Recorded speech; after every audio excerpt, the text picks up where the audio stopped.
Now, the streets of Jamaica were pretty much empty today as the police stepped up enforcement of the lockdown. Unusual Sunday morning scenes across Jamaica. Halfway Tree St. Andrew, downtown Kingston, Montego Bay St. James, Spanish Town St. Catherine.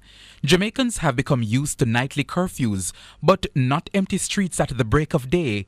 We journeyed through the corporate area, stopping at various locations like Parade. Except for a few JUTC buses and some members of the security forces, no one was in sight. Vendors would usually be plying their wares in the downtown Kingston Market District, even on a Sunday morning. But not today. The area pretty much a ghost town. Images of the transport centre in Halfway Tree also make it clear that it was no ordinary day. The scenes were similar in Pepin in St. Andrew. That's where we met a frustrated essential worker, Corinne Christie, who said she was waiting for hours at a bus stop.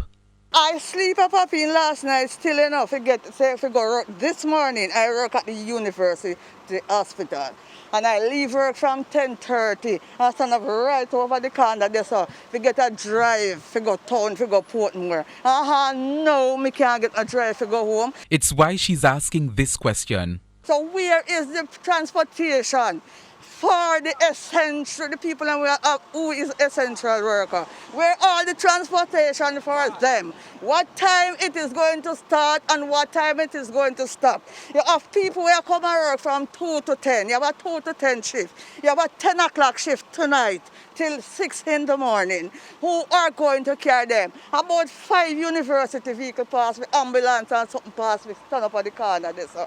And nobody say, where are you going? But the University Hospital of the West Indies is insisting that it has made arrangements for staff to be transported to and from work during the lockdown. In the meantime, the police say they have been stepping up enforcement of the lockdown to ensure that people comply with the measures. This police checkpoint was on Mountain View Avenue in St. Andrew. We spoke with Assistant Commissioner of Police Calvin Allen from the Operations Branch. What you're seeing here is police in action as it relates to enforcing the law, ensuring that any vehicles that we see along the corridor are legal to be out here.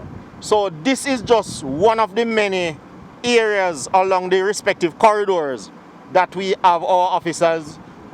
Similarly on the Washington Boulevard, similarly on the Norman Manley Boulevard, in the corporate area and Halfway Tree. In fact, the police say they have been on their enforcement drive since the curfew started on Saturday. ACP Allen says several arrests have been made. Pretty early next week we'll be able to give you a full tally as to some of the many arrests that have been made. You would have even seen in the rural parish where a illegal social event where the persons ran and leave all the beverages. So we are out here and we are going to remain out here to ensure that these restrictions, as is announced by the Honourable Prime Minister, is maintained. In Montego Bay St. James, the police were also stopping motorists to ensure they were allowed to be on the roads.